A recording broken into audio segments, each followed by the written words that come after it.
जनतेच्या मागणीला कुठेतरी यश येताना दिसते आहे। काल मोदी सरकारने महत्वपूर्ण घोषणा केली ती म्हणजे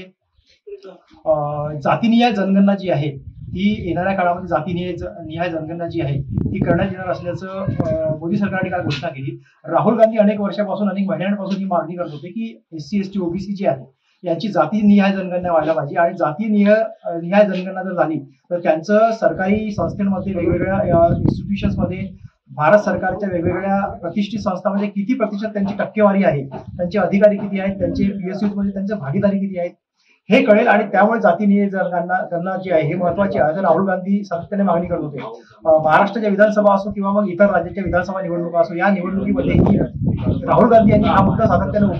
सातत्याने उपस्थित केला होता की जातीनिहाय जनगणना जी आहे ती महत्वाची आहे आणि ओबीसीचं जे 52% आरक्षण आहे ते महत्वाचं आहे। सोबतच एससी एसटीचं असं म्हटलं जातं की एसटीचं आरक्षण जे 18% आहे आणि एसटीचं आरक्षण जे आहे ते 8% आहे आणि ओबीसीचं आरक्षण जे आहे ते 52% आहे। त्याच्यामुळे टोटल जे आरक्षण आहे हे 75% आहे, परंतु लाभार्थी जे आहे ते 90% आहे असं राहुल गांधीचं म्हणणं होतं। राहुल गांधींनी आपल्या दोन स्टेट ज्यांच्याकडे ते दोन स्टेट आहेत तेलंगणा आणि कर्नाटका या दोन्ही राज्यामध्ये जातीनिहाय जनगणना झाली आहे आणि त्यांचं असं म्हणणं आहे की कॅबिनेटमध्ये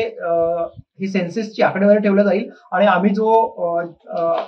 जातीनिहाय जनगणनेचा मुद्दा जो आहे किंवा त्याचं प्रतिनिधित्व ते आमच्या राज्यामध्ये आम्ही लागू करण्याचा प्रयत्न करू। परंतु राहुल गांधी वारंवार ही मागणी करत होते की आम्हाला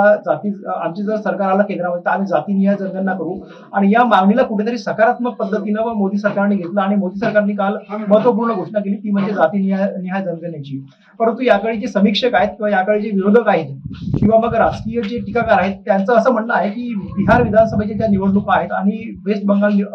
विधानसभेच्या निवडणुका ज्या आहेत त्या पार्श्वभूमीवर मोदी सरकारने ही महत्वपूर्ण घोषणा केली आहे। कारण बिहार जो आहे हे राज्य जे आहे हे अतिशय महत्वाचं आहे आणि नितीश कुमार जे आहे ते अति दलित आणि अति पिछडा या मागणीसाठी सातत्याने मागणी करत होती की जातीनिहाय जनगणना व्हायला पाहिजे। नितीश कुमार सातत्याने याची मागणी करत होते आणि सोबतच तेजस्वी यादव हे सुद्धा या जातीनिहाय जनगणनेची मागणी करतो। त्यामुळे हा जो मुद्दा आहे हा संपूर्ण मुद्दा जो आहे बिहार विधानसभा आणि